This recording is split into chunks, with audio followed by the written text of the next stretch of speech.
Here's the story of 2020, a year for us to finally live in sync.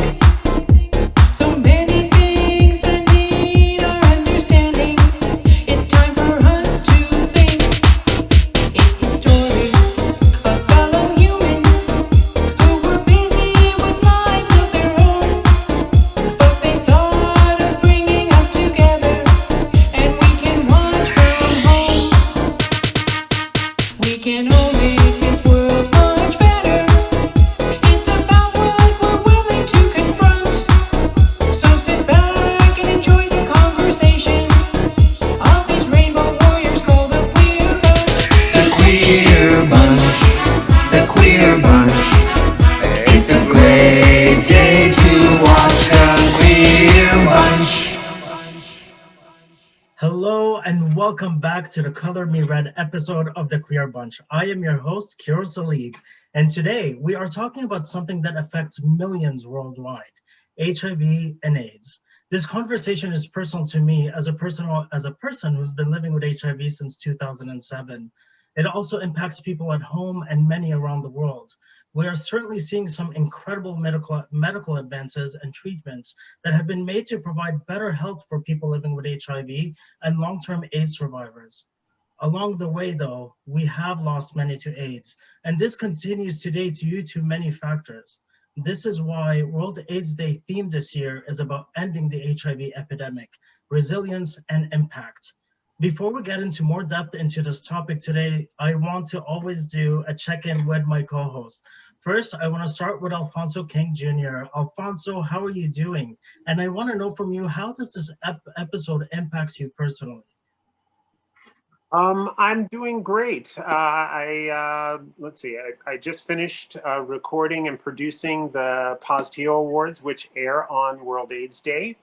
I'm very excited to celebrate 10 people from our community who are doing fantastic work in fighting HIV/AIDS and the stigma.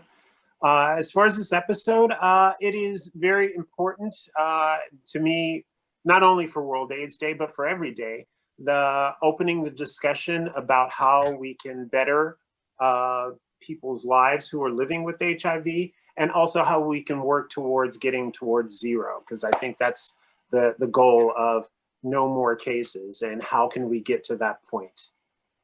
Absolutely. Alphonso, you are an incredible advocate and one that I'm very inspired with, by the way. And, you know, if it wasn't for you in so many ways, and I think I would have fallen back into my own self-stigma about a person living with HIV. And so thank you. And I received the PinkPlayMags Award. It was, what year? I have it up on the wall here. I don't see the year, but anyway, 2016. So here it is, it was 2016 that I got it. I also see your HI Vogue Yes. post back The poster, he got the poster. Yes, it was from the PinkPlayMags Awards as well, so thank you. I cherish this. It's usually by my bedside, but I wanted to put it up here for this episode. So thank you. Viviana, how about you, my love? I'm doing good. I can't wait to have this conversation. Especially being a trans woman, I think there's still a lot of stigma, not just in the society, but especially in our population as trans people.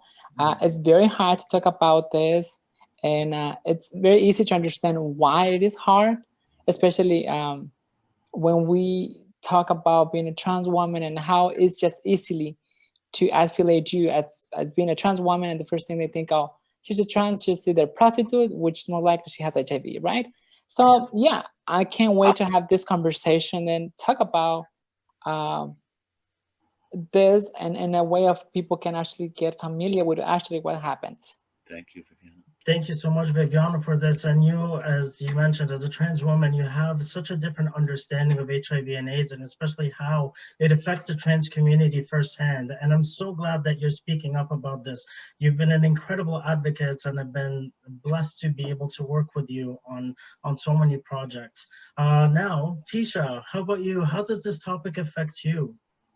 Well, first of all, I want to say I've become a news junkie because of the American news. I can't wait till the Senate is taken over by the blue wave in the United States, because I think the politics really do affect a lot of COVID for sure, but I think also having the right people in power hopefully can help with the HIV issues and stuff like that. So how does it touch me?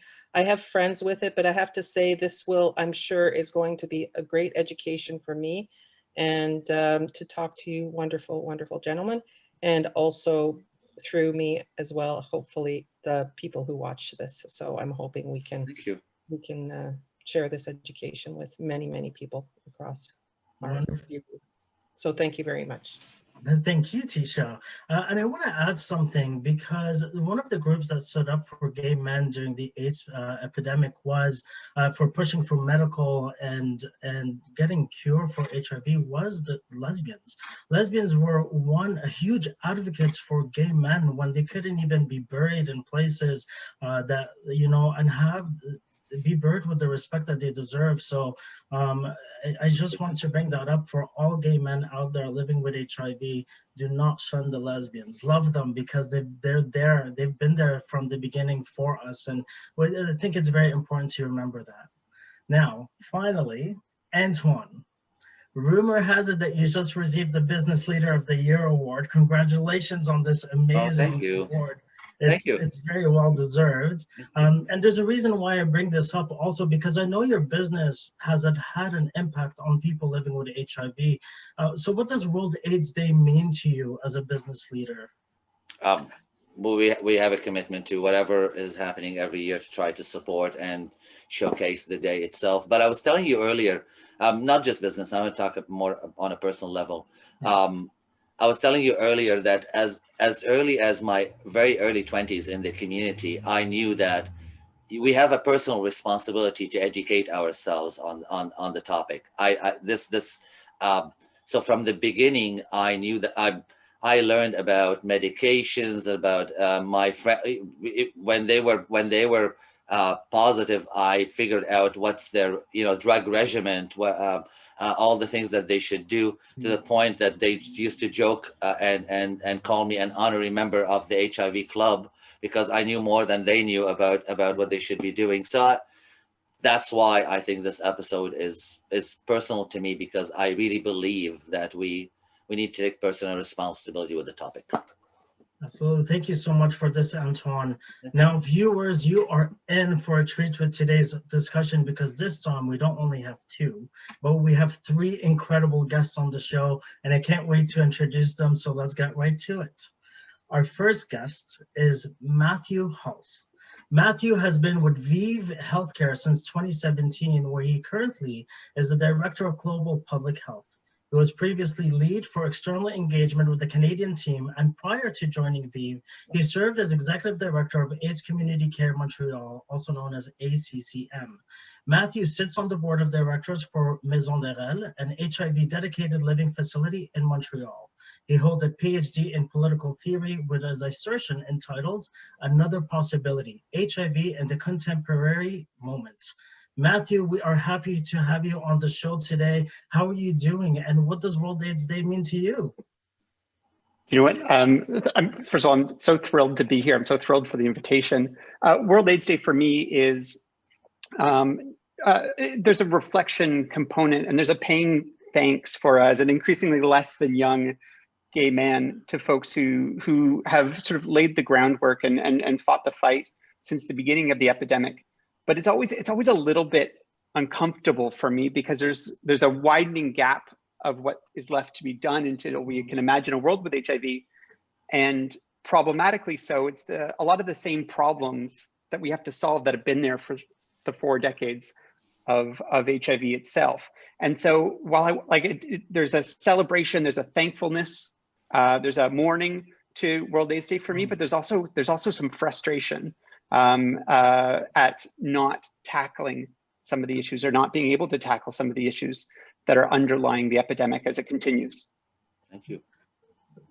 Well said, Matthew. Thank you so much. We are very happy to have you here, and we're looking forward to what you have to say. Thank you. Our second guest is Richard Berkowitz.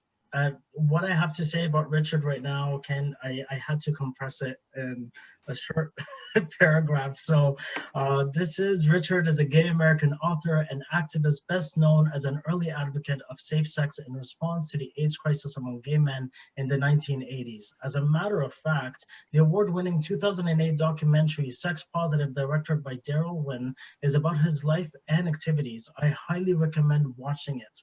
Richard, what an honor to have you with us today, and I can't thank Alphonso enough for connecting us with you. How are you doing? And I really want to know what World AIDS Day means to you for someone like you who's lived through the pandemic in the 80s.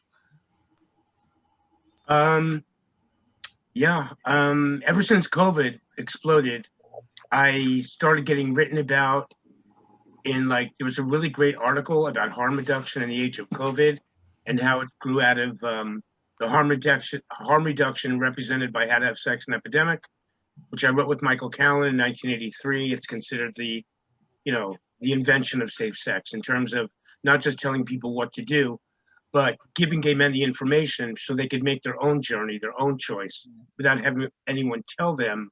I mean, as gay men from the 70s, if you told us not to do something, we'd hop right on it, right? You can't tell people what to do and what not to do. But what you can do, and it's actually dying great American tradition, is give people the information so they can make their own informed decisions and give them the freedom to, choose whatever path they choose to go down until what they do harms someone else. I mean, that's the caveat. But so ever since COVID started, I've been interviewed on radio, telling the story about what it was like when AIDS began, because it's very similar to what's happening with COVID. You've got people that are difficult to wake up. You've got a society broken down into so many different and disparate communities that all get their information from different sources. I mean, this has been going on in America for decades. The division of people, the scapegoating of different groups. And it really makes it difficult when a crisis comes along for people to not just put their differences aside. I mean, we don't even know each other. So to come together in a crisis and to try to find ways, to be brothers and sisters and figure out how to help each other. I mean, that's really things were actually better when AIDS began than they are now. And we've never been a more divided country. It didn't happen with Trump. It didn't happen overnight. We've been moving in this direction since Reagan and even before Reagan. So when crises come along, it's very difficult for people to work together because we're constantly being bombarded with propaganda. It's the Muslim terrorists, it's the Mexican rapists, it's the fact that it just never ends. Yeah. So that makes it really difficult. I loved what you said about what Matthew said about 40 years since we, kind of knew how to prevent AIDS, at least in terms of sexual transmission, which was followed soon after by needle exchange programs, which really hit at the heart of the early transmission of AIDS.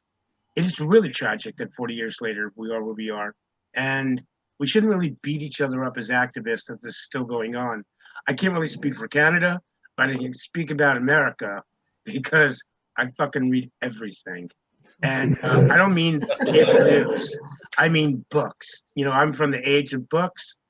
And we're in bad shape over here. I mean, we just got a reprieve with Trump. But as Ticha was saying, if we don't get the Senate, nothing's going to happen for another 4 years. Yeah. So the issues that AIDS has highlighted are issues of, institutional racism, homelessness, untreated mental illness. We have a horrible healthcare system. 1,500 Americans die every week because their insurance company says, no, that's too expensive. We don't want to pay for it. I mean, we're living off our reputation of the past. When actually, I believe, I worked on Bernie Sanders' campaign. So I really know that there's a lot of energy that I've seen firsthand that could right this country and move it in the right direction. But where we are right now is terrifying. And the thing about AIDS in America is that we've never really given the kind of funding and efforts into targeted safe-sex education or a healthcare system where people can go and get drug treatment, mental health things. So, we're constantly blaming the victim. It's a long tradition for the last 40 years. And because AIDS hit so many disenfranchised communities, here we are 40 years later, and, generations of activists have come and gone. And all we can do is just keep the fight going. But we always and often have looked beyond just the specific issue of HIV. because it's really tied to a lot of other social issues that this country hasn't addressed in decades. Thank you so much, Richard, for all of this. I mean, we're going to be talking about a lot as well, and you've given a lot already. So thank you for that. We're very excited to have you here. And finally, our third guest is Shannon Ryan. Shannon is the Executive Director at the Ontario AIDS Network, also known as the OAN. The OAN tries to unite and support those working in HIV prevention, treatment, and care in Ontario. They pursue knowledge exchange, advocacy, and capacity building for people living with HIV and member organizations who are challenging stigma, fighting for social justice, and confronting HIV in Ontario communities. Shannon has been involved in Ontario's HIV sector for 25 years, starting as a volunteer at the AIDS Committee of Ottawa and prior to the AOAN, Executive Director at the Black Coalition of AIDS Prevention, also known as Black CAP, for 14 years and beyond. He has also served on the board of agencies such as the 519, ACT, the Youth Line, OHCN, and others, and this cannot, it's still not enough to cover how much you've done, Shannon. Shannon, tell me what World AIDS Day means to you. Lots, but first I want to start by just saying I'm prepared to cede all of my time to Richard Berkowitz. Like, Richard, I'm a huge fan, and I could sit and listen to you all evening, so I humbly concede that for sure. Like, we owe a great debt of gratitude to you and your peers who started this movement, and I owe my job to you and your peers. So I need to start by saying that. I'm really humbled to be sitting with you in the first place. But I think World AIDS Day provides lots of opportunities. I think maybe first and foremost for us to reflect on our progress. You know, in some cases we're doing really well, but in many others, we are not doing as well as we should be after 40 years of activism, 40 years of investment, and 40 years of incredibly hard work, of sacrifice that people like Richard and Matthew and Alphonso and Viviana have made for all of these years. So of course we want to reflect on our progress. I think we also want to, you know, reflect on not just our progress, but reflect on who's not at the table with us, and reflect on the losses of the thousands and billions of people that we've lost to the virus since the early 80s, especially here in Ontario. It's important for us to stop and recognize those leaders, those contributors, the people whose shoulders we essentially stand on, who are no longer here. And for me, that's a day where we need to stop and mark their passing, because I don't think we often do that enough. And I think last of all, World AIDS Day on some level provides us an opportunity to celebrate as well. So celebrate our successes, celebrate our resistance, and celebrate the fact that we're still fighting after these 40 years and are making great strides and deep progress in the work that we do. So there's lots to do on World AIDS Day. It's a shame it's only one day, to be honest, because we need to be doing all of those things. And of course, I'm really looking forward to the next one coming soon. And I'm very happy to be here, by the way. Thank you so much, Shannon. We're very happy to have you with us today. What a panel. Yeah, I'm excited about this panel and to see where this goes. And to our viewers at home, this is the time to learn and grow, to stop the stigma that people with HIV and AIDS face constantly, online and in person and the workplace. It just seems to not stop. Stigma is what kills. Lack of education is what kills. Hate is what kills, not the virus. So stay tuned with us after this commercial break as we go into a much deeper conversation about World AIDS Day and the work that still needs to be done.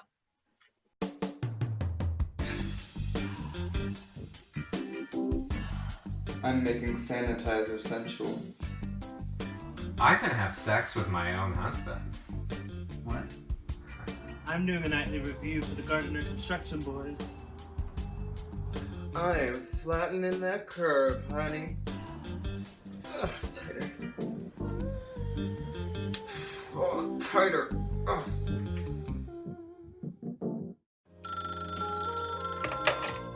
Hello? Namaste. Raju. Hey, yeah, just getting ready for our date. Me too. Are you excited for tonight? Yeah. Do you know what undetectable means? Yeah. It means you're positive, and there's no way I can get HIV when we have sex. Times have changed, eh? Yeah, times have changed. I'm positive and undetectable. Thanks for letting me know.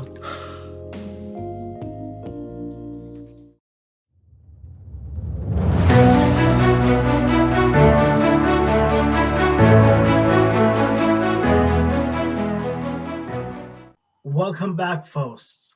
Guests, all three of you come from different experiences of HIV and AIDS, and yet you share an amazingly common goal to put an end to the HIV/AIDS epidemic and educate folks on the subject at hand. So, that being said, let's get into the conversation going and the questions from our co-hosts. Let's get them going. So, Alphonso, you're up first. Okay. My question is for Richard.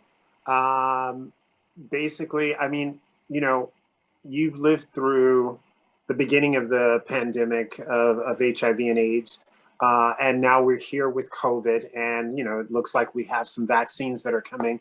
What are your thoughts about, do you think that there possibly is a vaccine or a cure down the pike soon for HIV, or what do you think about that? Oh, I'm absolutely convinced there will be a vaccine. Whether the first one that comes out will be safe or the second, I'm a little concerned. I mean, people need to remember, and they often don't, that when the AIDS epidemic started and doctors weren't sure what was going on, and we hadn't yet identified the cause of AIDS or the influences of that led to the spread of whatever was causing AIDS. You know, gay men were pumped with interferon, and no one knew what the effects would be.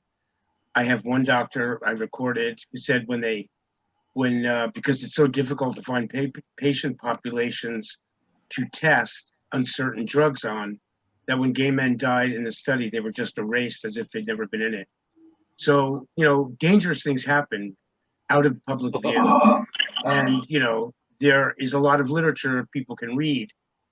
Tuskegee experiments, another example. The government wanted to study late-stage syphilis, so they found a Black nurse to go into the Black community and build the trust of Black men and not give them the treatment for syphilis so the government could study how the disease progressed. I mean, medical history is full of 100 years and even longer of the medical establishment brutalizing women, the poor, people of color, queers, immigrants, prison populations. So one has to always maintain a certain skepticism of established scientific discoveries. That said, there's so much money to be made that you bet your ass that the pharmaceutical companies are working 24 hours a day, and they're in a race to be the first ones to come out with something. And I'm confident we will get effective vaccines. You know, maybe people in America wouldn't be so, you know, irrational about vaccines. That's going to be a problem in America. You know, if the government could admit that, like every other aspect of human endeavor, people make mistakes and sometimes people die. I mean, people have died from vaccines. But instead of pretending that never happened and putting yourself forward as this professional that doesn't make mistakes, if you're honest with people, you could actually gain their trust. So we've lied to people for so long. We've kept information from them that they were entitled to. And so people aren't sure why they don't trust it, but we've got to find a way to give people the whole unvarnished truth and say, you know, yes, people have died from vaccines, but if you look at the big picture, you know, tens of millions of people are alive today because vaccines have wiped out communicable diseases. So I am absolutely convinced that there will be effective vaccines.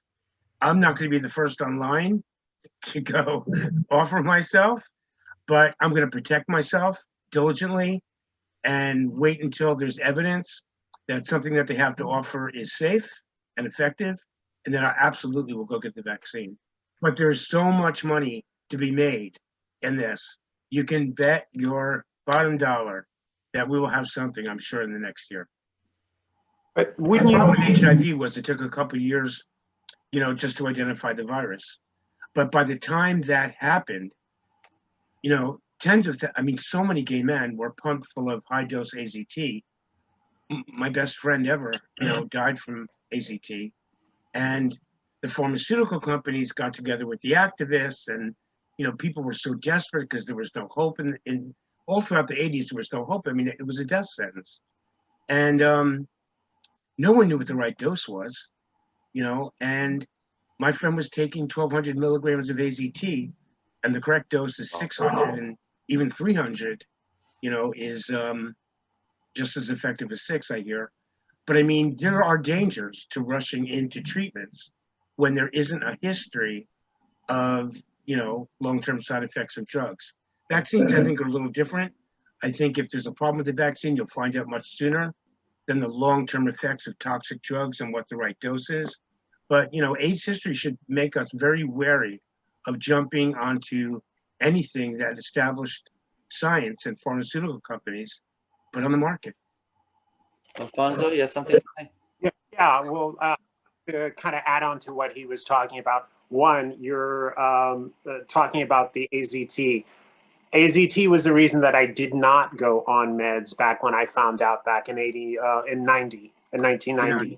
I was afraid. A lot of my friends died on AZT as well. And I was like, I'm not taking that stuff. And I waited. I didn't go on meds until 2005. Oh, wow. Most people were like, wow, I can't believe that you lasted that long. But I wasn't going to do anything until I knew that whatever they were putting it out was actually working. The other thing is, to the point of money to be made, I think a lot of people believe that there is a cure, but there's too much money being made off of selling the medicines now, the medicines to keep the people alive, and also PrEP. So I know that that's a sore subject with you because you don't like to talk about PrEP, but so are you referring to me? Yeah, yes, I'm referring. Oh no, I'm on board with PrEP. I'm on board with PrEP. I live with a guy that his full-time job is getting people on PrEP. I mean, it's a nuanced position. Okay. I know that you're on board, but I also do not like to say anything bad about PrEP. And I don't think to me personally, it is just it's the pharmaceutical companies making money both ways. They're making it off the people who need it to live, and they're making it off the people who are afraid to get it, instead of them coming up with a cure. So that was the reason why I asked you about a cure or about a vaccine, is because of, I think, the way that things are going, they're making a little too much money off of PrEP and the medicines that we need to stay alive. So that was my point. Got it. I got it. Thank you so much. I want to hear from Matthew before we switch questions. Yeah, Sure. I mean, actually, before we go into that, there's a reason why I'm going to stop that, because Ticha's question has something to do with that, and it is from Matthew. So I'm gonna. One thing that I want to say though in regards to this, I find it incredible how quickly the world is willing to respond to something like COVID when it affects the heteronormative society, but when it's specific to a community that's marginalized, it takes time. It takes so much time. Yet billions and billions and billions of dollars are invested. Yet all of a sudden with COVID-19, money showing up out of nowhere.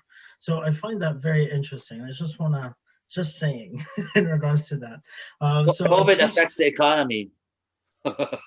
Well, I mean, not that. They both affect the economy at the end of the day. I personally think, when you come to think about it, and how quickly it was impacting.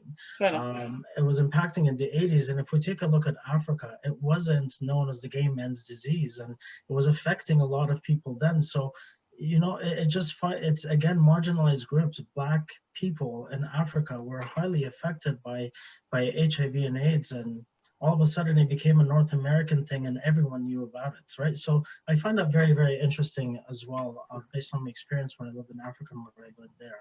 But I want to move on to Ticha with your question, because it has to do with what Alphonso brought up and Antoine's interest with what hearing Matthew. Say. Yes, so Ticha, go for it. Okay, well, like I said, Matthew, this question is for you. Medical advances for treatment have been made, yet we don't seem to be reaching a cure, and it's been over 30 years. So there are now drugs that help folks reach undetectable viral loads, and once a month injectable treatments are coming out. Big Pharma is being accused of dragging this on for a long time because it generates a lot of money, which Alphonso was mentioning and Richard was mentioning. Can you speak more to that controversial topic, and where are we in terms of innovation to reaching a cure? Sure. I don't know which part to tackle first. All of it. Whatever you feel comfortable with. No, I'm totally comfortable. I think a lot of the, especially historically, a lot of the concerns that activists would have about pharmaceuticals are completely valid. But what you do need to know is that the world today of HIV research, not just pharma, but like academic research as well, is night and day different because activists stood up and held people's feet to the fire. And just a case in point, you know, somebody like me who does a job like I do, you know, we're looking at from the community to inform what we do at VIV, among others. In terms of cure research, I can fairly confidently say that no one is holding back a cure, but we don't have the scientific advance to cure HIV yet. So there are some promising molecules and there's some promising technologies that are out there, not just in the pharmaceutical world, but also in the HIV academic and the sort of university-led research world, including here in Canada. We ourselves have a partnership with the University of North Carolina, Chapel Hill, for a cure lab that only started a couple of years ago, based on some promising leads. But there's no holding back of a cure that I can assure you of. In terms of the finances of HIV, we're down actually just to principally two pharmaceutical companies in the space, and that worries me a little bit. So I work for one of them. I work for VIV Healthcare. We are looking at innovative technologies. I think somebody mentioned, you know, long-term acting molecules. We're looking at long-term prevention, long-term PrEP. So it's done by injection every 2 months, but it's not a cure, and that's what makes me, both somebody who works for VIV and as an activist, kind of nervous, because we lose sight sometimes of the importance of quite literally ending HIV, as it becomes chronic. Sometimes younger activists, sometimes younger gay men are accused of being apathetic because HIV is not a problem anymore. Or sometimes we become a bit sort of less concerned from a government financial standpoint because, you know, HIV is not a visible a problem, or is not top of mind compared to other, you know, medicinal areas or other areas of research. And that's what makes me nervous, because even though we can end HIV without a cure, we know that to be undetectable is to be untransmittable. We know that there are prevention methods, Richard, beginning from that pamphlet through to you know, harm reduction now, but with haphazard government support, with community groups being underfunded, with research not being a priority, it's a bit bleak in terms of ending the epidemic. Tisha, does that answer your question? Yes, I'm just thinking also as a sort of a bit of a follow-up, because I'm thinking about our healthcare system. So maybe this might be even a question for Richard compared to the American healthcare system. So that is probably a concern for Americans. We in Canada, I think you can get a lot of your meds probably cheaper or close to free. I'm just wondering, Richard, how does that impact Americans? I just want to make sure someone has a bedroom for me if Trump comes back in 4 years. I watched The Handmaid's Tale, and I just made friends with Alphonso. And I'm thinking, is there a place for me to come and sleep if things get really bad? I mean, things really are dire here, but it's like, if it's not on the cable news, it's not happening. Wow. You know, I've always been a news junkie, but I've had apolitical friends for decades who can't get through a day now with either going to CNN to see how the Democrats, to going to MSNBC that the Republicans are destroying everything, or my friends that watch Fox News, the Democrats are killing the country. I mean, it's almost like we're being pushed into civil war, and nothing that people care about is really getting work done with any great, like what Matthew was just saying. You know, I'm terrified the ship has sailed. I mean, with all these profits, where is the motivation to bring an end to this epidemic with a vaccine? That really scares me. But I also think, as queer activists, another thing that we've learned from history, and as I've had it explained to me many times before it finally sunk into my brain, I don't think pharmaceutical companies care about who's being affected by a disease. As it's been explained to me, pharmaceutical companies only care about making money. Pharmaceutical companies tell the government what to do. The government doesn't tell the pharmaceutical companies what to do. I mean, the history needs to be tweaked about the 80s, because no one cared about a disease affecting IV drug users and people living in poverty and people of color and gay men and their bathhouses. But it was only when Africa became, Africa made the AIDS epidemic a global market. The minute the pharmaceutical companies realized they had a global market, it wasn't just gay men, it wasn't just disenfranchised groups. They went right to work. They went right to work because they knew they now had, that if they can come up with a treatment, that they had the whole world was their customer base. And that's what moves research. That's what motivates pharmaceutical companies. I've overinflated the concern of big pharma about its gay men, its black. I mean, that's the identity politics view of the world. You need to step out of that and say, you know, where are the levers of power? Where are the decisions made that affect our lives? And I don't think they give a shit. There's plenty of gay men in big pharma, you know, CEO boardrooms. Half of them, you know, I think I had one as a client when I was doing sex work. What they care about is money. That's what they move on. And all these other issues that we project onto them, they're important, but they don't play a role in the decision-making process. And I think with COVID, you know, it's not just that straight people are getting it, it's that once again, they have something that's a global market. And that's when they get off their ass and find effective treatments and cures. Thanks for that. Just as a small... I want to hear Matthew now. No, I'm not here to apologize or speak on behalf of pharma at all, but hey, just as big a small... pharma saved my life. I don't mean to completely demonize them. I'm alive. No. And treatment activists have made us a much stronger and much better industry. But I just want to correct one thing is that, so we don't charge for our drugs in the developing world, period. We've given every one of our drugs direct to patent. And I believe our competitors are the same as well. So Africa is off the table financially, just to be clear. Thank you. That's great, actually.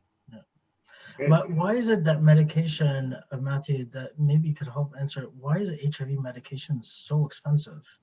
Like, I mean, I'm on Biktarvy, and if I did not have any coverage, it would cost me $1,500 a month for a life-saving drug. And for people here on Trillium with no income at all, like, they still have to pay a deductible. This is and it's almost $400, the deductible. It's not cheap. Why isn't something life-saving like this free, like completely free? So that should be, but keep in mind, so I'm being a little bit careful because both what Richard was referring to, there's a controversy around pricing, and Biktarvy are not, it's our competitor. And I'm not here to speak on behalf of them, but the deductibles are a tremendous problem in Canada. So drug prices in Canada, just so everyone knows, and this is not for HIV, this is for everything, are regulated through a central body. And there's a mechanism in Canada. It's a bit more of a free-for-all, a bit more different rather in the US, but they're regulated in Canada. And so one of the things that I'm actually really proud that HIV activists are turning to is that copay, because that copay, so it's $86 here in Quebec. You said, I'm sorry, Kero, I didn't catch the number that you said it was in Ontario, but that copay can be the difference between somebody paying rent and somebody, you know, or having to choose between their rent and their HIV medications. And that's inhumane. And nobody, especially in a healthcare system like Canada, where we celebrate ourselves as this sort of, you know, universally cared for population, no one should have to choose between food and their HIV meds. And so there is work being done, but it's definitely been sidelined by other issues and other pressing concerns. Thank you so much, Matthew and Richard, for this. I mean, this is very intense, but it's so informative, and I know that those questions are on a lot of people's mind, everything that was brought up so far. And I just want to say that, you know, I think we also need to focus on modern science and understand the complexities of the HIV virus itself. It's an intelligent virus. It mutates itself to build resistance against the medication. So I find it actually, I'm quite impressed with how modern science was able to create medication to overcome the resistance to help more people become undetectable. So there is that positive behind it when it comes to science and pharmaceutical advances in terms of medicine. I find that absolutely incredible, to me at least. So Shannon, you want to say something? Yeah. I think there's lots to brag about for sure, but when we think about some of the deep inequities that exist, Kero, like for many people, getting the drug in the mouth is an impossibility here in Ontario. We're dealing with so many people who are nowhere near treatment, who are nowhere near diagnosis for a range of factors and other health inequities that exist in our province. We have a completely inequitable system of drug access in our province of Ontario. Ticha, your assertion earlier that, you know, drugs and treatment are relatively easy to get. I think that's true for a lot of people, but there are large portions of our HIV community in Ontario who are not getting that treatment, who are not getting that access. I think about trans communities and newcomers communities and Latinx communities and ACB, African, Caribbean, Black communities, and so many communities who are very, very far away from that conversation. And there are some deep inequities that exist. You know, also when we're talking about cure, I'm a little agnostic about whether a cure exists or not. I don't know. For me, it's not a huge question, but, you know, even if there were a cure tomorrow, there would be deep inequities in access to that cure as well. And many populations in Ontario who would be in line for years and years and years to get to the front of the line, when other people that we know would be advanced to the front of the line immediately. So there are some deep inequities that kind of cross this conversation that we always need to be talking about, even right here in Ontario. Yeah. Yes, absolutely. Absolutely. Thank you for bringing that up, Shannon. And actually, Viviana, your question is for Shannon, so go for it. Yeah, I'm actually, it is great to hear all this information. And I guess to a lot of people like us or activists who are very involved in this, it's going to be very, you know, important, and we're going to have a lot of way of understanding what we're actually talking about. But there's still a lot of people out there from the community that they're not so much into this right now. They're not so much into actually find out if there is a cure or how much they're costing. It's about what are we actually doing, what the agency is doing, what the activists actually are working on. So, and yes, my question is for Shannon. So Shannon, why do you think that when we talk about HIV and AIDS, you know, a problem that affects all human races, gender, ages, we don't see much representation of these groups of individuals to come, you know, continue educating or ending the stigma around the health conditions. And very often, we mostly hear of gay, cisgender women. What do you think about, you know, the agencies should be doing or supposed to be doing and are working on to make a change actually happen, you know? First, let me qualify this. So Viviana is technically my boss. So I need to start with this point. Viviana is on my board. So I'm on my P's and Q's today to make sure I'm behaving really well. But Viviana, I think this is an important question. And frankly, it's a question that we always need to be asking our sector, like who is not at the table? And what are the conditions that we're creating to keep people away from the table, right? You're right about like cisgendered white men have a very strong place in our sector and have a very strong access to healthcare. And there are communities who have been actively pushed away from those spaces. Like we think about deep levels of health inequity that exist for some of the populations that you and I have talked about so many times, right? There's a deep level of distrust. There are inadequate resources. Services are not always being delivered in a culturally safe way. Oppressions are being actively reproduced in some of the spaces that people are accessing services in. It's not always a great story, in spite of access getting created. And so, what do we need to do about it? I think as a sector in Ontario, we actually have to start having some deeper conversations about, some of the roots of these disparities that you're talking about. I think about deep colonial histories. I think about white dominant culture and white supremacy that are frankly pervasive in everything that we do in Ontario and in Canada, in spite of what we say about Canada being better than the US in terms of anti-Black racism or anti-indigeneity. We have a lot of work to do. And I don't think we get to those places of equity, Viviana, until we actually start to unpack and critique and actively challenge some of those realities around anti-indigeneity, anti-Black racism, et cetera. And frankly, until we actually start to share power and cede power with some of the folks that work in those communities, right? I think that we all know predominantly what the HIV sector looks like. And I'm a big fan of the HIV sector, by the way. I love the HIV sector in Ontario. It's my work, but that doesn't mean I can't be critical of where we're at. And frankly, we've got a lot of work to do to, again, bring folks to the table and actually give up the table to people and cede some of the power that we hold as leaders in the sector. That said, I think that's a really hard proposition as well and very difficult to do. But frankly, that's something that we need to be working for. I think it's an important challenge that you give us, Viviana, and one that we all need to be responding to. Yeah. Thank you for that, Shannon. One thing that I wanted to add here, and while we're talking, I was thinking about this, and as a person living with HIV, one of the reasons why I was going to go back into the closet in fear is criminalization against people living with HIV. Do you guys want to talk a bit about that? I mean, and I think it has a lot to do with Viviana's question, representation. There's that fear of being criminalized is constantly there. We hear about it, and the way it's posted on the news and the media, it's like these criminals and so on. Like it's awful. It's really awful. So what do you think we need to do to change that? This goes for Richard, Matthew, Shannon. Anybody who wants to pick up this. Well, I would love to say something. Go for it, Alphonso.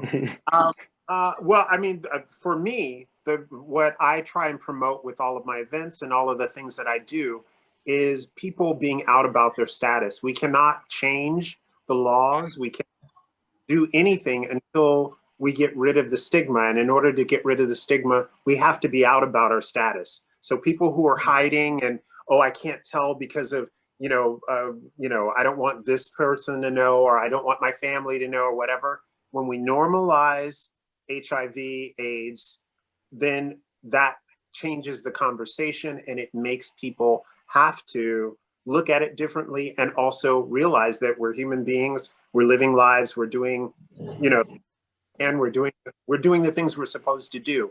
And when you come out, that's what you're supposed to do. So disclosure is the first major step that needs to happen. Yeah, if I can say something, I guess I'm agreed to you, Alfonso. As an activist, I had to say something. Not everybody has the same privilege to come out and say, "Hey, I'm an HIV positive." I treasure the people who says that, but we had to keep in mind that we all come from different places, so we are educated a different way. And just by you being around people with HIV, you can be killed. Imagine yourself coming out and say, "Hey, I'm an HIV positive." I guess here it's what the people who are being able to come out are actually, doing to make sure that the people who come out, they come out in a safety place, in a safety environment where they can be, safety. This is what happened with the gay movement on the Stonewall. It didn't take the gay people to come out and say they were gay. It took transgender people to do something about it. And my example here is like, who can actually is going to step up and create a safe environment and place to do this. So I just encourage people who are actually able and has that power in their hands to, yes, do something and yes, create something. And you will, pretty much you're just building a lot of soldiers that will come out after you, but it takes elite, it takes a person to do this. So it's something that we need to keep in mind too, that not everybody has to be out and about on these topics because their life depends on keeping this for themselves. I understand. Hold on. Yes. Like we're in Toronto, we're in a big city. So this is a safe space. We have to make this city a safe space. Like San Francisco became a safe space for gay people. We have to make our spaces safe.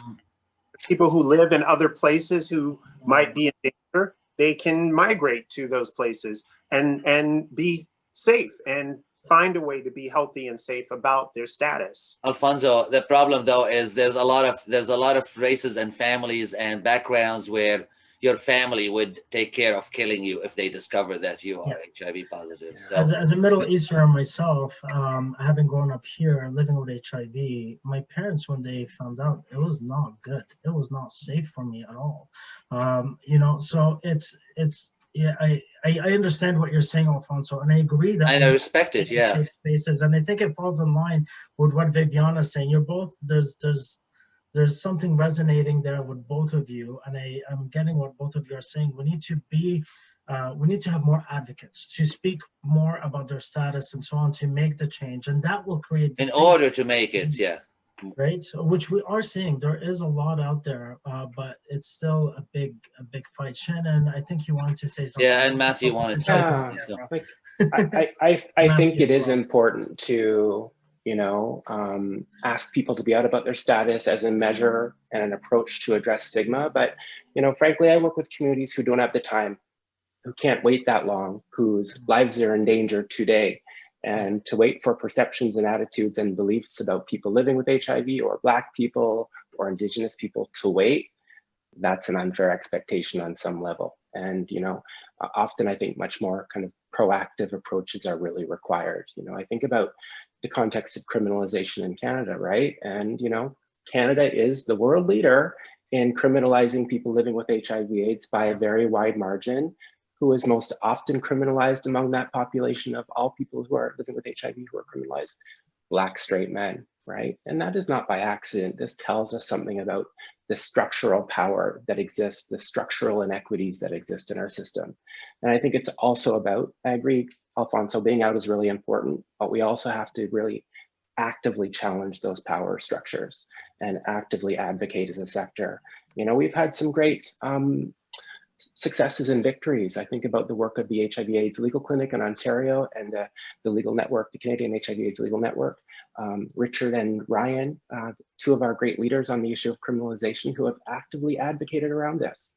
And their work resulted in some deep changes in 2017 with a reduction in the prosecution of people living with HIV/AIDS. So there are multiple approaches that we really require around some of these questions. And you know, I think it is often, you know, a soft approach and, you know, looking to the community to lead in different ways, but also it's often a very pointed pressure on those systems of power that exists. And it's often on us as an activist movement to do some of that. Matthew had something to say? Yeah, so it's two quick things, maybe kind of opposite. The first is that to problematize the question a little bit, it's not just HIV that's criminalized, or at least the non-disclosure of HIV. There are so many attendant issues to HIV that are also criminalized that are extraordinarily harmful, including sex work, including drugs, including you know, folks that are being cleared out of tents in Toronto as we speak. These are all HIV issues, including migrant labor and that kind of thing here in Quebec. But on the other hand, and this is piggybacking a little bit on what Shannon was saying, the benefit, for the lack of a better word, of criminalization of non-disclosure is that it's something we can point to, and there are documents that tell people like your viewers how they can contribute to it. The HIV Legal Network, there are groups of community that are building documents of, you know, how to talk to the Minister of Justice's office on this issue, how to approach it from the ballot box, how to actively solicit signatures on petitions to knock down these statutes and to ensure that they're not enforced. So it is something that your viewers can go to the Canadian HIV Legal Network and find those step by step on how to participate in the solution to HIV criminalization. Perfect. Thank you so much, Shannon Ryan, for this, and for my co-host for such a passionate conversation. And it makes for a great segue into Antoine's question. Antoine, go for it.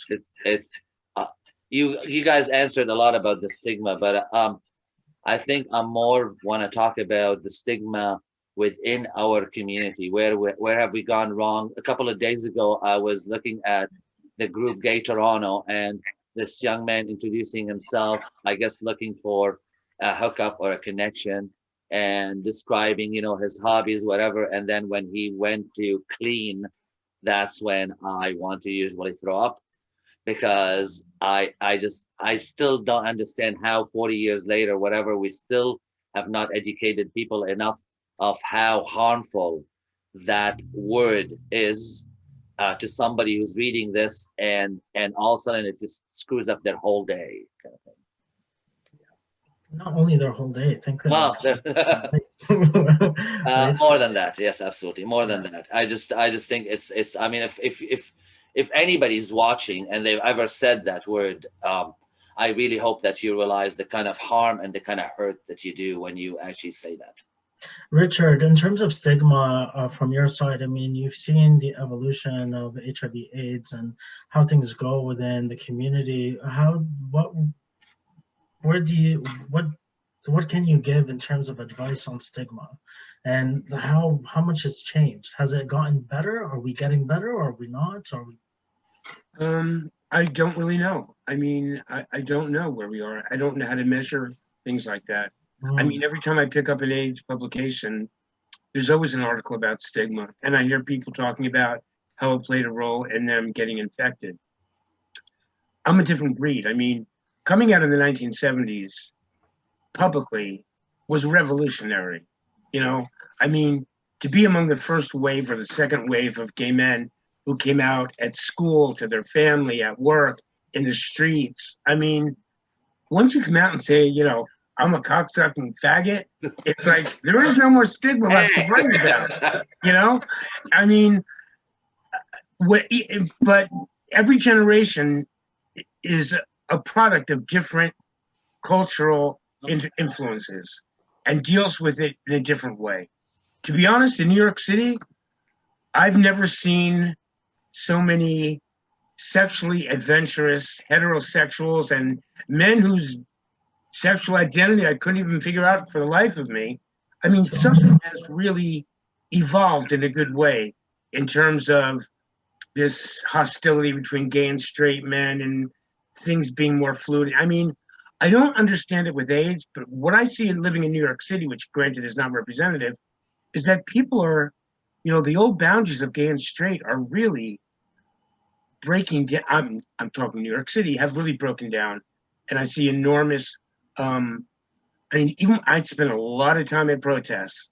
I've never seen so many straight men screaming queer, chants to defend people. So, but I did notice that when Michael and I started writing about AIDS in 1982, we had no trouble talking about, can I use an F word? Yeah. We had no trouble talking about anal sex, getting fucked. I mean, it was as natural as saying, good morning. But for the generation of gay men like Larry Kramer's generation, oh my God, it's like they were mortified. I mean, it was like one thing to do it, but you don't talk about it with the lights on. And me and Michael were like, we didn't even realize, because in our generation, everyone started with the keys on the right. The keys on the left, I fuck, keys on the right, I mean, it was like, it was the end of stigma. That's what we thought it was. Okay. And yet the minute AIDS came along and straight people were saying, what is going on over there? All of a sudden people were like ashamed to actually talk about. I mean, for me and Michael, we thought the stigma was saying I get fucked, because that was obviously a huge part of the sexual transmission of AIDS in the early days in terms of trying to figure out what was going on, and I don't understand how 40 years later, I don't understand it. I mean, I'm old. I'm just turned 65. So you better explain it to me. I'm just telling you there's a history of stigma among of men who have sex with men. The stigma was always about being receptive in sex. Everywhere you look in sexual culture and sexual writing, it's all about fucking or, but to actually celebrate I mean, Santibañez once stood up at a community meeting, Dr. Santibañez, the doctor behind How to Have Sex, and there was a meeting of lesbians and gay men trying to figure out, once we started to figure out that men who were receptive anally were the highest risk for getting HIV and AIDS. And they were trying to figure out how to craft a message to tell gay men, you know, until we know more about what's going on, you know, you might want to consider, like, stop having anal sex.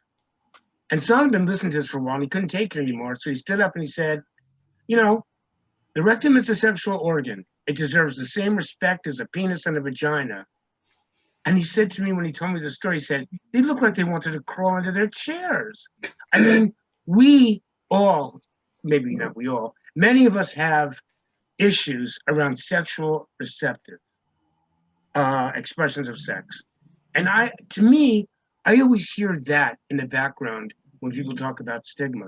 Yes, there's homophobia. Yes, there's racism. Yes, there's trans hatred at a level that we've, you know, probably always has been, but we never saw before because trans people are becoming much more visible and reclaiming their role in the history of the queer movement. But to me, I don't really know what's going on with this generation, but I always hear those early AIDS discussions about people being mortified about men saying, yes, I love to get fucked. I mean, you just don't hear it. So, I mean, since we all know that when it comes to sexual transmission of HIV, you know, the highest risk, the most likely way to get it is, you know, having unprotected, receptive anal sex with a partner status you don't know. I never hear discussions saying, you know, getting fucked is a reason to live. Getting fucked is, you know, how I discovered who I am. Am I going off on a tangent here? I can't help it. I was there when this conversation started. And this is, I think, I gotta have in mind the time. Okay.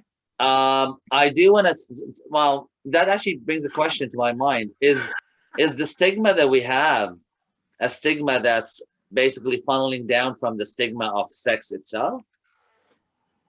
Yes. I mean, I think there are a lot of things that people don't feel good about or have a difficult time talking about, especially in the patriarchal, phallocentric world we live in. I think it's changing and getting better. I think it's gotten much better. But I think people assume, I don't know. I think that's a part of the stigma issue. I just do. Okay. I could be wrong. It's but I more think sex positive. Yeah. Okay. Yes, exactly. Okay. Right. Any? Let's hear from other people. Please. Anybody? Well, as far as the thing goes, I think that, like, especially for straight men who know or learn about someone being homosexual, their problem is they can't help but imagining themselves in some kind of sexual position. So that's what ends up turning into the homophobia and all of those things. So that's the way that I always look at it. And I have straight friends who are like, man, why would you want to do that or whatever? And I can hear it in their voices a lot of times that they're imagining themselves in some sexual position with a man. So okay, I think that's still straight people. What about a gay man who is part of the community who should be more sensitive and still uses the term like you're not clean? My battery. That's all right.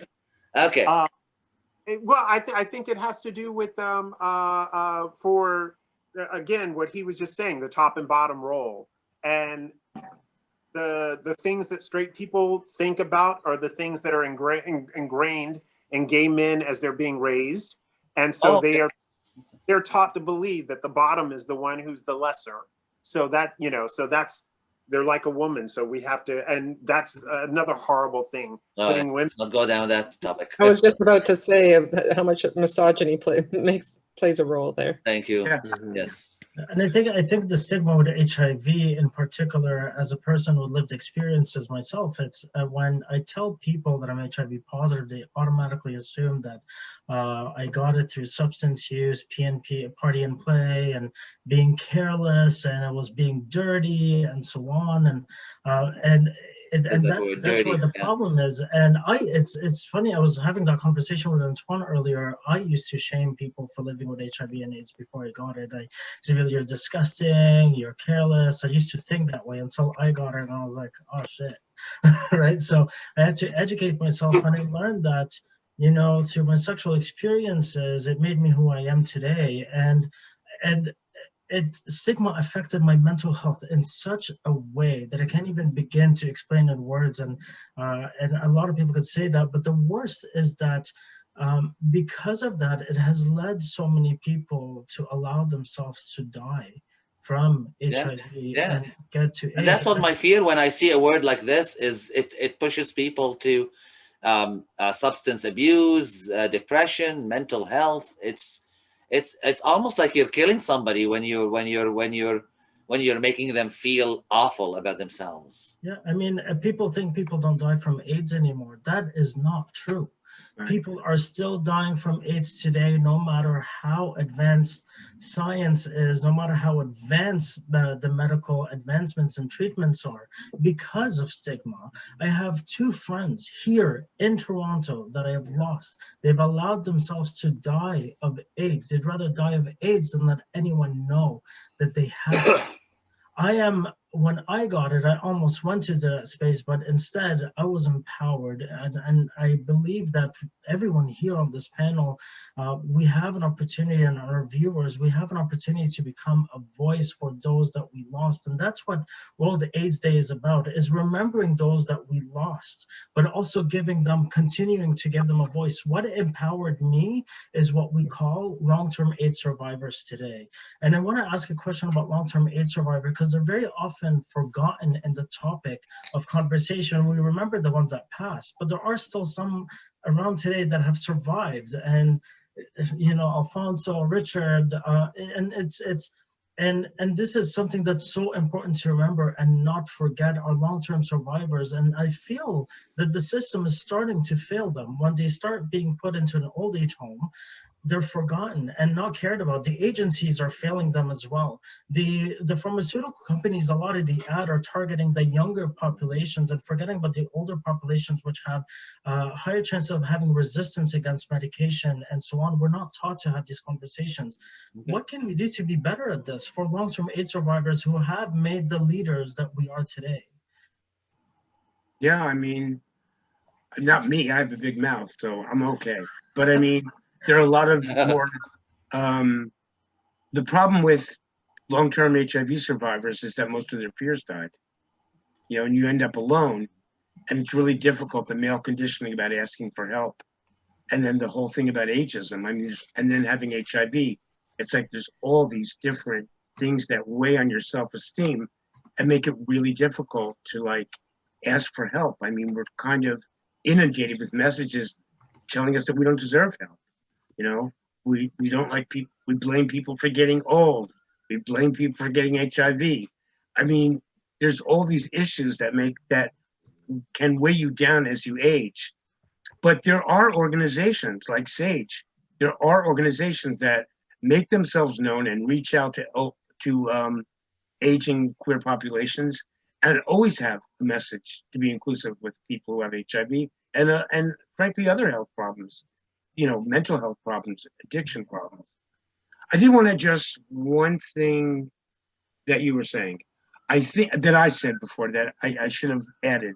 I also think, because I do keep an eye on the AIDS organization publications, I don't think activists they've done a tremendous job saying that people, when you get infected, basically, however you got HIV, it's because you're human.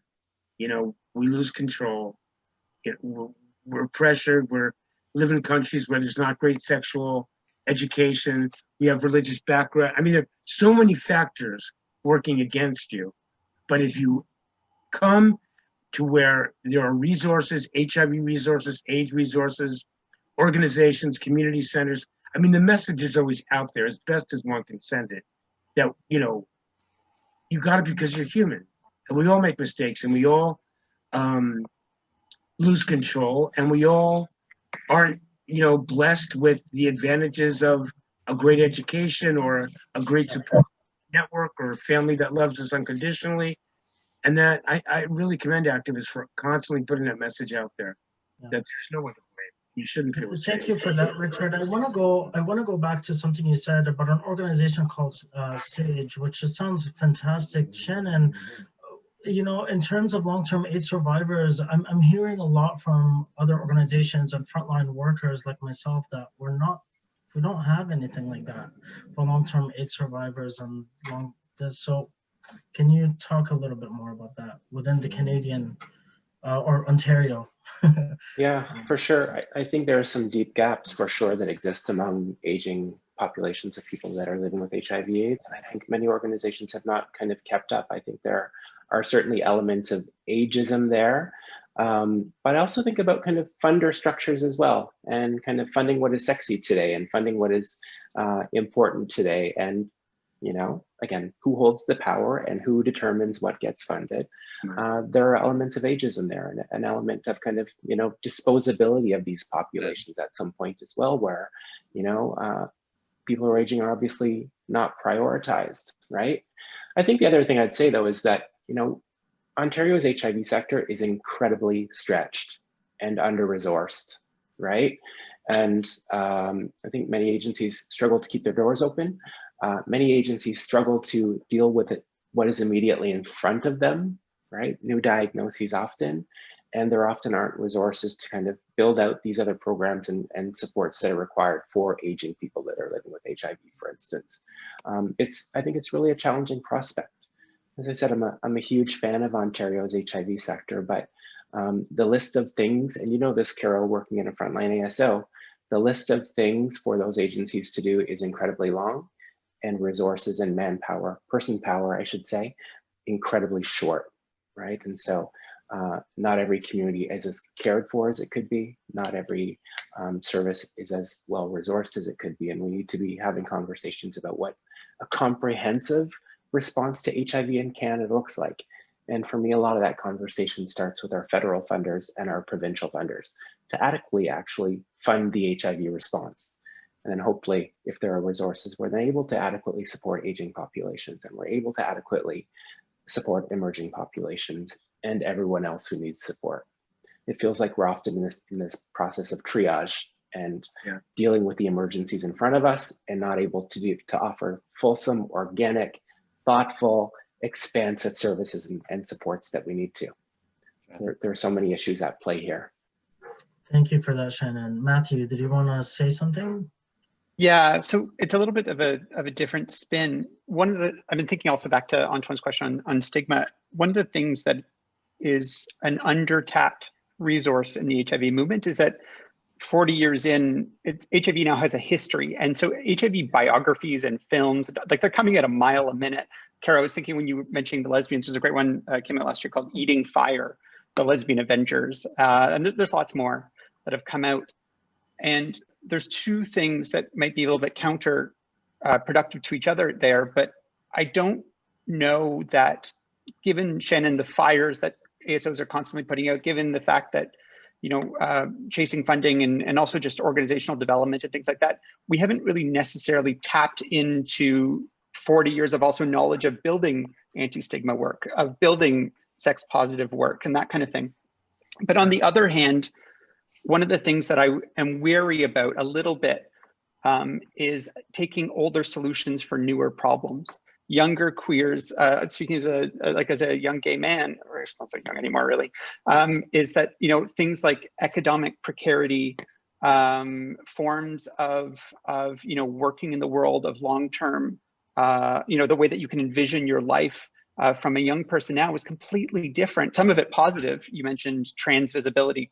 There's much more on a daily basis, and trans women are you know, fighting the good fight. But you can't take the old solutions and apply it to a younger generation and hold them accountable as well for those issues. Yeah.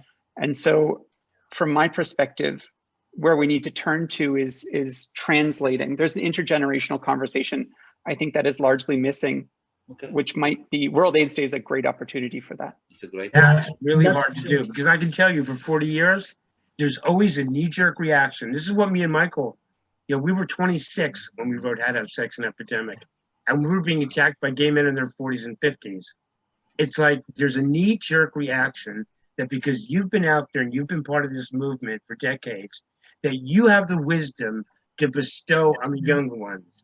I have learned more from young people in the last 5 years.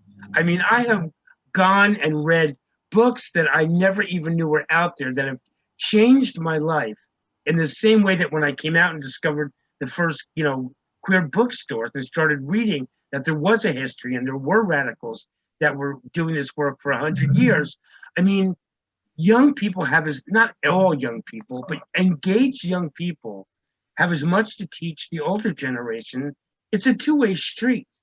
And it's up to the older generation to pave the way and reach out and say, we want to hear about what, voices that have shaped you. That's really important. Sorry to interrupt, Richard. One of the things, though, that you do have the capacity to do is show, especially younger activists, how to take that space and speak in their own voice. Some of it is passing a mic, but like what you just said, what you did at 26 and creating How to Have Sex in an Epidemic was a tremendous act, and you can show the behavioral traits or the energy or pass on some of that confidence that you had in order to do that to a younger generation, and that will always translate regardless of economic, political, or cultural situation. Very nice. Yeah. Excellent. Thank you so much, everyone. It's as always, we never have enough time to cover everything that we need to talk about. But we want to go for another hour. Let's do another show one time. I just want to say how grateful I am to have met each and every one of you. Yeah, none of them, except for Alphonse. I know you. But I wouldn't have been here without Alphonse. So I've learned personally so much today, and to hear from three incredible people and my co-hosts as well. I'm always. I love the Queer Bunch. I'm so happy that we're doing this and to have such amazing guests every month to talk about different topics. But that being said, we do need to go on a commercial break so we can take a breather for a moment and process everything that was said. And to the viewers out there, if you hear snoring in my background, it's not a human that I have behind me in my dog. So it's very loud. So if you hear that in the background, that's what it is. So it's not a child in there. So anyway, so let's take a break and we'll be back in a short bit.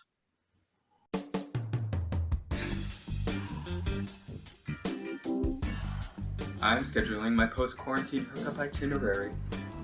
I'm exploring every nook and cranny of self-love. I'm engaging with online fetish communities I never even knew existed. I am flattening that curve, honey. Ugh, tighter. Oh, tighter.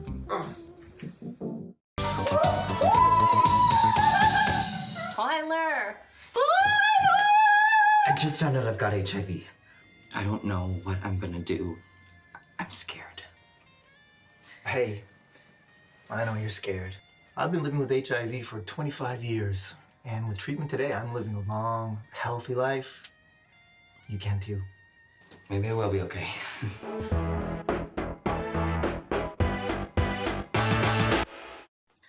Guests, thank you once again for being with us today. But we are running out of time, as I've said earlier. I'm still processing what's being said, but I'm so empowered, and I hope that our viewers at home are empowered, that you've learned, that you've been educated, and if you have not, the resources are available everywhere. Google it, you'll find it. You could get in touch with us through the Queer Bunch, and I'll be more than happy to give you resources. I do work at the AIDS Committee of Durham Region, Shannon at the Ontario AIDS Network. There's so many resources out there that are available for you in terms of that. And, co-hosts, is there anything that you would like to add to what was said today? I want to say thank you. Thank you very much for I've gotten some education for sure, and I'm hoping our viewers will feel the same way. So thank you very much for the conversation. It's been wonderful. Thank you so much, Ticha. I do also want to say thank you, and especially to Richard, because Shannon knows better that I have been, actively advocating about what he just mentioned about bringing this new generation and the old generation to work together. to build something for the future generations. So it will be something massive to do. And thank you for saying this, because you know, sometimes you feel a doubt that if you're actually doing the right thing, but hearing from somebody like you, it actually tells me that, you know, I'm actually going somewhere with this. So thank you to all of this, to all of you for being here and for talking about this specific topic that we need to be talking more, and then educate each other about what is this health condition that, you know, it happens, you know. Thanks, Viviana. Alphonso? I would like to thank everyone for being a part of the conversation. Thank you, Richard, Shannon, and Matt. And also to kind of stack on to what Viviana and Richard were talking about, it's mentorship that we're talking about. And it is basically the oldest tradition with tribe. You pass on the information so that the rest of the tribe can continue on. And I think that that's the disconnect that's sort of happened with the internet age and everything. Our people are not actually talking to each other. They're just looking at stuff online or going on about their business, watching reality shows or whatever. However, we need to connect more again and start talking to each other again. Yeah. So. Thank you so much, Alphonso. Antoine? Nothing to add. Just a commitment to whatever everything we just said. Everybody just said now. Thank you so much, Antoine. The guest speakers, sorry. Do you guys have anything that you would like your to outgoing message? What is your outgoing message? Let's start with Shannon. I think I want to say keep up the good work to you all as hosts of the show. I think in a time when we're all feeling increasingly disconnected because of COVID, having this kind of conversation and connecting, even though it's virtually, is an incredibly empowering and, dare I say, healing thing. So as a viewer, I've watched the show and felt that same healing and connection. And as a participant, I certainly feel that. So I just want to say kudos to all of you for doing this at this time, for this leadership. It's really great. I'm big fans of all of yours. So please keep up the big work and please keep telling these stories. Please keep telling these stories and having these conversations. We need you to be doing this. Thank you. Thank you to all of you. Matthew. I'm going to echo something actually Antoine said before, and get clean out of your Grindr profile. It's an easy win. Grindr, Scruff, Growler, Grindr, Scruff, BBRT, the whole litany. But the other thing too is that World AIDS Day is a good opportunity that if you have the privilege of time or money or whatever, you have such rich organizations across Ontario to get involved in. HIV is complex and messy, and resources are stretched, but it is something that you can help out with, and you can get involved and you can volunteer, and that's where I started. That's where many of you started, and it makes life rich. Also, there's a personal thing in it too. Thank you. Beautiful. Thank you, Matthew. Richard. And Richard. Thank you. The last message. Yes. It was great talking to all of you. No, I have nothing else to add. I've more than hogged the time. I've said what I've had to say. I'm just grateful to meet everyone here and to listen to other people's experiences. Thanks. Thank you all of you so much. As always, my heart is filled with energy and empowerment, and I can't wait to see you guys next month, my co-host, to talk about our next topic, which is the holidays, baby. So I'm very excited about that. It's gonna be a laid back fun episodes next time. Yeah, We promise. Kero might make a show. Kero might show up, so be ready for that. But you can catch our episodes online on our Facebook page and YouTube pages YouTube page as well. Details will be found in the description as always. Until then, stay safe, keep diligent, and most importantly, keep being resilient, and love from our queer family to yours. Goodbye. Goodbye. Excellent.